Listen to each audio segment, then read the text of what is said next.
Nous devons entrer dans le plan divin. Jean se révèle à nous dans son évangile comme un homme marchant dans une relation étroite avec son Seigneur. Avec cet arrière-plan, il est maintenant chargé d'un message pour les églises. Et dans ce but, la gloire lui est montrée afin qu'il puisse leur parler avec autorité. Entrez dans le plan divin pour l'Église universelle et vous connaîtrez ce qu'est cette gloire. Travaillez pour mon groupe, mon parti, ma mission, mon mouvement pour obtenir davantage de membres et impressionner les autres de cette façon. La gloire de Dieu ne sera jamais vue. Ce n'est que lorsque l'habitation de Dieu est achevée, seulement quand tout ce qui est représenté spirituellement dans l'Ancien Testament par le tabernacle et le temple est réalisé dans le cœur des hommes, alors seulement la gloire de Dieu apparaît. Comme nous le voyons dans le dernier chapitre, Jean avait une vision encore plus grande qu'en Apocalypse 4 et 5. Il fut montré la gloire de l'agneau sur le trône. Naturellement, c'était merveilleux en soi-même, mais la vision était rattachée au message du jugement et des tribulations qui suivent. Les chapitres 6 à 20 contiennent ces messages et leur relation avec la vision des chapitres 4 et 5 est importante.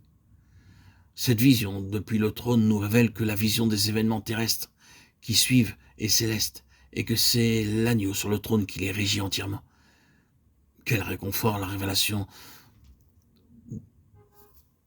de ce fait apporte à nos cœurs quand nous voyons les terribles jugements de Dieu qui commencent à venir. Finalement, dans le chapitre 21, il est montré à Jean la cité sainte, la nouvelle Jérusalem, ayant la gloire de Dieu. Ce n'est pas quelque chose qui est vu, apprécié, ni quelque chose non plus dont on parle. Ce n'est pas quelque chose qui se reflète comme ce fut le cas sur le visage de Moïse ou d'Étienne. C'est quelque chose qui est possédé. Le but de Dieu a été atteint, son plan accompli, son peuple a sa gloire. Oui, la gloire est toujours le résultat de l'accomplissement du plan divin. Un petit enfant a des ambitions, il espère un jour être policier, soldat ou conducteur d'engin. Alors qu'il grandit, son horizon s'élargit et les conduit vers des idéaux toujours plus hauts. Nous sommes les petits enfants de Dieu. Il a envoyé son Fils pour nous sauver. Pourquoi? Non seulement pour notre avantage matériel ou notre santé ou pour nous donner une vie meilleure, mais afin de nous amener dans le plan parfait de Dieu. D'abord, notre compréhension de ce fait est petite et limitée, mais par sa grâce, cela commence à se faire jour en nous. Beaucoup marchent, hélas, pendant longtemps avec une idée enfantine de leur vie spirituelle. Nous avons besoin d'entendre la voix de Dieu afin que nous puissions entrer dans le plan de Dieu et trouver notre place dans la structure de la maison de Dieu.